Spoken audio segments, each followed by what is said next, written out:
नजर में रहते हो मगर तुम नजर नहीं आते। गरीबों तेरा नाम जपे सावरिया, गरीबों तेरा नाम जपे है सावरिया, गरीबों तेरा नाम जपे है सावरिया। हर पल तेरी रात के है सावरिया, तेरे आने की आस लिए दिल में तक तक ने नाथ के है सावरिया। खबर नहीं लेते हमारी खबर नहीं लेते, खबर नहीं लेते क्यों तुम खबर नहीं लेते। ये दिल बुलाए शाम तुम्हें पर तुम नहीं आते। नजर में रहते हो मगर तुम नजर नहीं आते। नजर में रहते हो नजर नहीं आते। नजर में रहते हो मगर तुम नजर नहीं आते। भगवान के चिंतन में विदुरायण खोई हुई। और उसी समय सज्जनों द्वार पर किसी ने खटखटाया, द्वार खोला, जय हो जय हो। बाकी झांकी को निहारने लगी सज्जनों। अब तो भान नहीं, विदुरायण भगवान को निहार रही है एक टक निगाह से। भगवान को कहना पड़ा, चाची जी मुझे क्या अंदर आने के लिए नहीं बोलोगे, ये दरवाजे पे ही खड़े रखोगे? स्मरण हो आया, भगवान प्रभु आई है, आई है। विदुरायण ने आसन पर बैठाया सज्जनों। भगवान ने कहा, चाची जी बड़ी भूख लगी है, ध्यान देना सज्जनों। भगवान 56 भोग का भूखा नहीं है, भगवान तो भाव का भूखा है। और जब भक्त के पास में भगवान पहुंचता है तभी भगवान को भूख लगती है। दुर्योधन ने 56 भोग बनाकर रखा था, भगवान को वहां पर भूख नहीं थी। पर यहाँ पर भक्त क्या पहुंचे भगवान, तो भगवान को भूख लगाई। कुटिया पर कुछ है नहीं। कुछ संत जन कहते हैं सब्जी भाजी बनाई विदुरायण जी ने, कुछ भक्त जन भाव में कहते हैं कदली फल लेकर के आई, और कदली फल केले छील छील करके गोविंद के मुख में छिलके देने लगे। और भगवान भी बेसुध होकर के खाने लगे।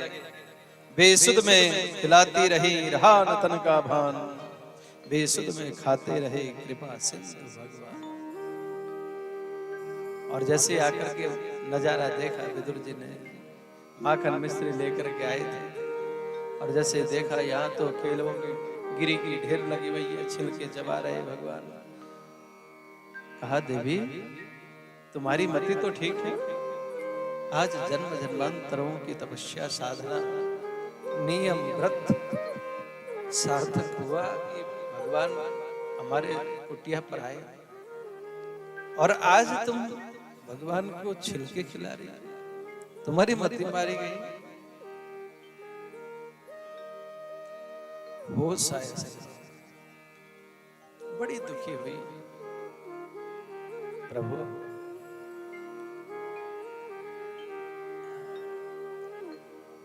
मैं तो बावली हूं,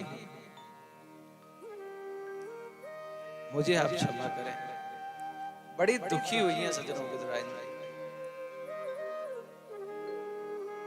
विदुर जी ने जो माखन मिश्री लेकर के आए थे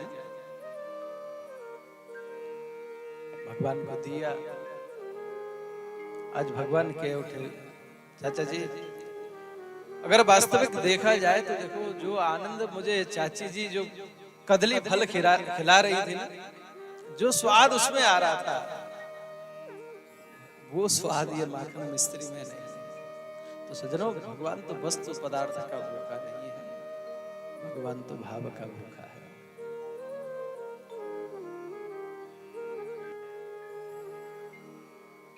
इस प्रकार से भगवान ने भक्त के कुटिया पे जा करके उनके मनोरथ को पूर्ण किया। परीक्षित, इधर महाभारत का युद्ध हुआ, तुम्हारे बाबाओं को विजयश्री मिली, कौरवों को पराजय का सामना करना पड़ा। समय आते आते आते आते देवताओं ने आकर के स्तुति करी। भगवान ने अपना एक निज वपु भागवत में स्थापित करके अपने सुधाम को भगवान प्रस्थान करते हैं। उसी समय उद्धव जी, मैत्री जी वहां पर थे। मैत्री जी से कहा कि जाओ, ब्रजमंडल में मेरा भक्त विदुर है, मेरे विषय में बताओ आदित्यादि। तो विदुर जी महाराज आए। अब उद्धव जी महाराज आए। विदुर जी महाराज तो पहले युद्ध से पहले ही अपने तीर्थ व्रत करने के लिए चल दिए थे। ब्रजमंडल में मुलाकात हुई दोनों भक्तों की। 4 मिले 64 किले, 20 रहे करजोर, हरिजन से हरिजन मिले तो 20 से 7 करोड़।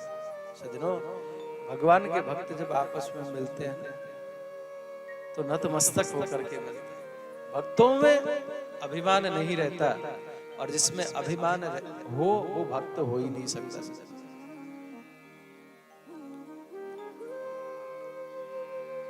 एक दूसरे को प्रणाम किया। 4 मिले 64 किले। जब भक्तों के 2 नेत्र इनके 2 इनके, 4 मिले 64 किले, 32 दांत इनके 32 दांत उनके, 20 रहे करजोर। हरिजन से, भगवान के भक्त से भगवान का भक्त जब मिलता है तो 20 से 7 करोड़।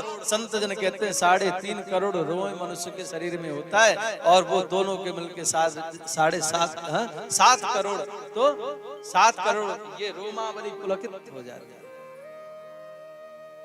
अब जब चर्चा करने लगे, देखो जी, ज्ञानी से ज्ञानी मिले करे ज्ञान की बात, मूर्ख से मूर्ख मिले दे घुसाया लात। क्यों जी? अब ऐसे भक्त से भक्त मिले तो भाई भक्ति की और भगवान की चर्चा हो। उद्धव जी विदुर जी आपस में मिले तो बस पहले प्रणाम किया, कुशल क्षेम पूछा, उसके उपरांत जो शुरू हो गई भगवान की चर्चा शुरू। अरे प्रभु कैसे सकुशल, ये सब बातें हुई। उद्धव जी ने कहा, उद्धव जी के नेत्र सजल हो गए। विदुर जी, भगवान तो विविध लीला संवरण करके स्वधाम प्रस्थान किए। जैसे ही कहा तो अब तो रुदन करने लगे। एक विरह पीड़ा उनके मन में, विछुड़न की पीड़ा सताने लगी, रुदन करने लगे। उसी समय उद्धव जी ने कहा, विदुर जी कहते हैं, उद्धव जी आप कितने धन्य हो। भगवान जब स्वधाम जा रहे थे तो आप भगवान के समीप में थे, मैं कितना दुर्भागा था, काश मैं भी होता। आज उद्धव जी कहते हैं, बोले महाराज विदुर जी, उस समय मैं था और मैत्री जी थे। भगवान ने कहा कि मेरा भक्त विदुर को मेरा दिव्य ज्ञान उपदेश प्रदान करना। और जैसे सुना सज्जनों, भगवान ने मुझे याद किया। अब तो विदुर जी महाराज फूट फूट कर रोते हैं सज्जनों, ना चाहते हुए भी उनके जो है ना उस स्थिति में पहुंचे हैं आज। बोले वृंदावन बिहारी लाल की जय। दिव्य चर्चा हुई है दोनों भक्तों में, कैसे कैसे भगवान ने कि विविध लीला कथा को आपस में गायन किया है, स्मरण करते करते। और अंत में जाकर उद्धव जी ने मैत्री मुनि से कहा कि आप जाओ, गंगा के किनारे मैत्र मुनि हैं, वहाँ पर जाओ। मैत्र मुनि हरिद्वार में गए हैं। उद्धव विदुर जी महाराज मैत्र मुनि के समीप में गए हैं, वहाँ पर जाकर प्रणाम किया है। प्रणाम करने के उपरांत तो सज्जनों कुछ जिज्ञासाएं रखी, पूछा है। सुखाय कर्माणि करोति लोके न ते सुखं वान्यदुपारमं वा विन्देत भूयस्तव तवैव दुःखम्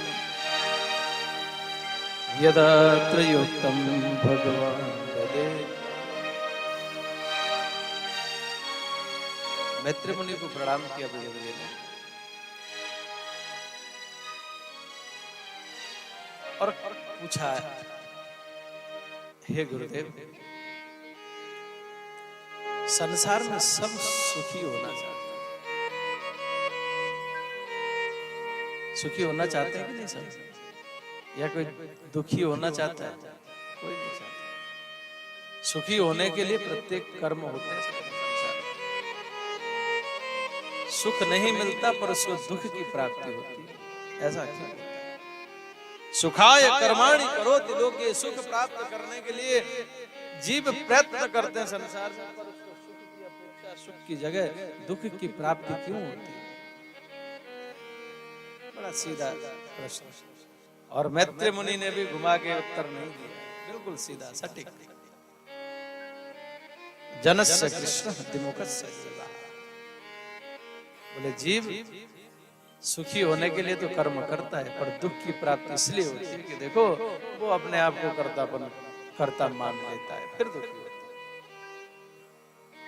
भगवान से विमुख होता है, करने वाला अपने को मानता है, तो वो तो दुखी होगा ही होगा। देखो जी, एक सेठ जी के मुनि में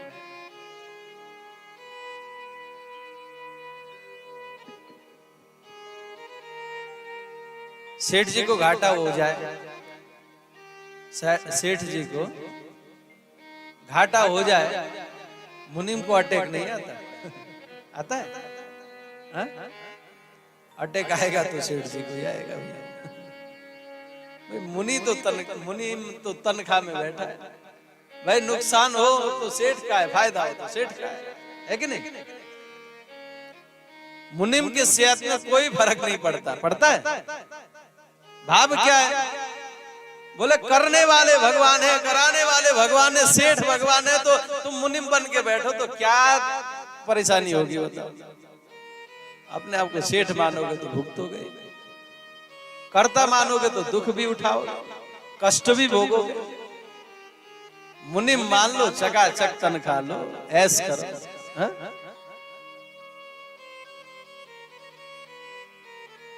मांडव्य शापाद भगवान प्रजा संयमनो यमः।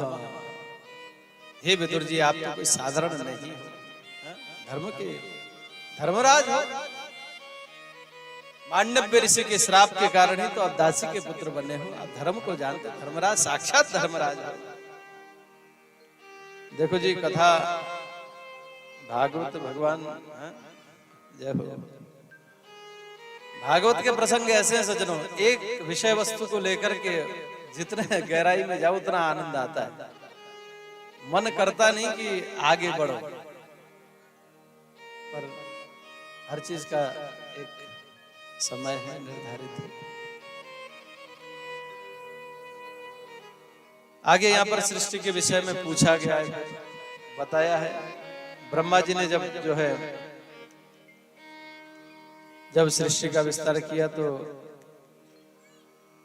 सर्वप्रथम थोड़े ये विस्तार जो है संक्षिप्त में के रूप में, संक्षिप्त में हम लोग सुनते हैं, ठीक? 4 प्रकार की सृष्टि, स्वेदज, अंडज, उद्भिज, जरायुध, ये 4 प्रकार की सृष्टि में सब 84 लाख योनि में आ गई, सब आ गई, दुनिया की जो भी है सब इसमें आ गई। स्वेदज जो पसीने आदि से उत्पन्न होने वाले स्वेदज, अंडज जो अंडे से उत्पन्न होने वाले जीव, पक्षियां, बड़े छोटे कीड़े मकोड़े खड़बल जू इधर उधर, ये स्वेदज। अंडज चिड़िया के जो चिड़िया के जो अंडे से उत्पन्न होने वाले हैं। उद्भिज यानी कि वृक्ष लता जो उद्भिज पृथ्वी को फाड़ करके निकलने वाली है। और जरायुध, जरायुध में ये पशु आ गए, ये हम सब जरायुध के अंदर हैं। इसमें ये 4 प्रकार की सृष्टि में सब आ गए, पर यहां पर बताते हैं। देखो सर्वप्रथम जो है 4 कुमारों को प्रकट किया, 4 बालक को प्रकट किया, क्योंकि उस समय मानसिक सृष्टि थी। ब्रह्मा जी ने 4 बालकों को प्रकट किया और प्रकट करने के बाद में क्या बोले, बेटाओ ऐसा करो, सृष्टि का विस्तार करो। 4 कुमारों ने कहा, बोले पिताजी हमें सृष्टि नहीं करनी। फिर क्या करोगे? बोले हम तो भगवान का भजन करेंगे, प्रपंच में कौन पड़े। तो ब्रह्मा जी को क्रोध आया, स्वाभाविक है भाई, बेटा बाप की बात नहीं माने, बाप को थोड़ा क्रोध तो आएगा, नहीं आएगा? तो क्रोध के कारण उन्होंने भी एक श्राप दे दिया, जाओ तुम 5 वर्ष से बड़े कभी होगे नहीं, 5 वर्ष के ही बने रहोगे। अब तो उन्होंने कहा, पिताजी ये आपका श्राप तो हमारे लिए आशीर्वाद हो गया, सदैव नित्य निरंतर भजन करते रहेंगे। अब जब क्रोध आया ना सज्जनों, तो क्रोध में कईयों के मुंह फड़कते हैं, किसी के इधर भ्रिकुटी फड़कती है, और क्रोध में उनका भी थोड़ा सा भ्रिकुटी यूं फड़कने लगा यहाँ भौं के बीच में। तो वहां पे अचानक में जो है एक फोड़ा सा हो गया, और जैसे वो फोड़ा फूटा तो एक रोता हुआ बालक प्रकट, उस बालक रोता हुआ प्रकट हुआ था, इसलिए उनका नाम रुद्र रख दिया। बोलिए रुद्र भगवान की। मेरे लिए क्या आदेश है? ब्रह्मा जी ने कही ऐसा है, जाओ सृष्टि का विस्तार कर। अब सृष्टि का कुछ समय बाद जाकर के ब्रह्मा जी ने देखा, देखो तो सही कितनी सृष्टि का विस्तार किया। वहां तो सज्जनों ऐसी सृष्टि, अब बाबा भोले बाबा की सृष्टि, तो किसी के 2 हाथ है तो किसी के 1 भी हाथ नहीं, कोई फुटबॉल की तरह लुढ़क रहा है तो कोई किसी के 50 हाथ। ब्रह्मा जी डर गए, बोले भैया ये सृष्टि बंद करो। बोले क्या करें फिर? बोले भजन करो। बोले तब से अब तक भगवान शंकर ध्यानमग्न अवस्था में भजन में ही मस्त रहते। सृष्टि विस्तार होती नहीं, क्या करूं, कैसे आगे बढ़ाऊं? तब जाकर के 10 ऋषियों को, मरीचि, अत्रि, अंगिरा, पुलस्त, पुलह, क्रतु, भृगु, वशिष्ठो, दक्ष, दशमस्तत्र नारदः, छाया या कर्दमो यज्ञ, 10 ऋषियों को प्रकट किया सज्जनों। और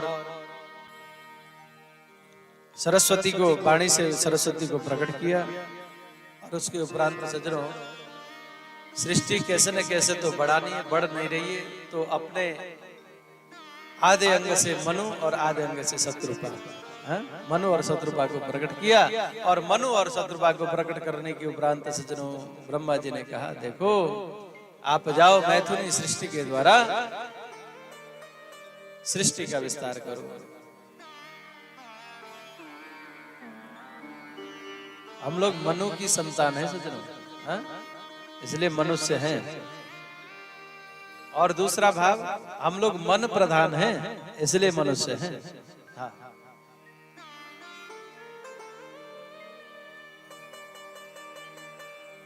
इधर मनु जी महाराज ने कहा, बोले पितामह मनुष्य की सृष्टि तो नभ में या जल में तो रहेगी नहीं, थल में चाहिए, जमीन चाहिए, तभी तो मनुष्य रह पाएंगे। न तो आकाश में रह सकते, न जल के भीतर रह सकते। यहाँ तो केवल जल है और नभ है, थल का है। देखा तो एक विशाल का दैत्य जो है जल को ही, संपूर्ण पृथ्वी को रसातल पर लेकर के जा रहा था। अब तो उसी समय सज्जनों अचानक ब्रह्मा जी को छींक आई। ब्रह्मा जी को जैसे छींक आई, ब्रह्मा जी ने जैसे छींका सज्जनों, एक छोटे से 12 का बालक नीचे गिरा। जल में जैसे गिरा, देखते देखते देखते ब्रह्मा जी विचार करने लगे, देखो तो से अच्छा हुआ बाहर आकर के ये हो गया, नहीं तो अंदर ही बढ़ता तो क्या गति मेरी होती है। विशाल काय जल में 12 भगवान प्रकट हो गए, बोले 12 भगवान की जय। और विशाल जल राशि में कूद गए 12 भगवान और उस हिरण्याक्ष का वध करके भगवान ने पृथ्वी को यथास्थान स्थापित किया। अब यहाँ पर कहा कि बोले महाराज ये दैत्य कौन था जो इतना सामर्थ्यवान था? बोले ये कश्यप अदिति का पुत्र। एक समय की बात देखो, संध्या के समय में दिति ने रति याचना की, समझाने लगे कश्यप जी महाराज, नहीं माने। संध्या काल को सज्जनों 4 काम के लिए हमारे शास्त्र वर्जित करते हैं। 4 काम जो है संध्या काल के समय में नहीं करना चाहिए। यानी चत्वारी यानी कर्माणि संध्या काली विवर्जित, आहारम मिथुनम निद्रा स्वाध्यायम च चतुर्विधम। संध्या के समय भोजन नहीं करना चाहिए, मैथुन नहीं करना चाहिए, नहीं सोना चाहिए और स्वाध्याय नहीं करना चाहिए। इन 4 कर्म से को वंचित करें, कभी ना करें संध्या के समय। समझाते हैं कश्यप जी पर नहीं माने। विधि का विधान सज्जनों गर्भ धारण किया है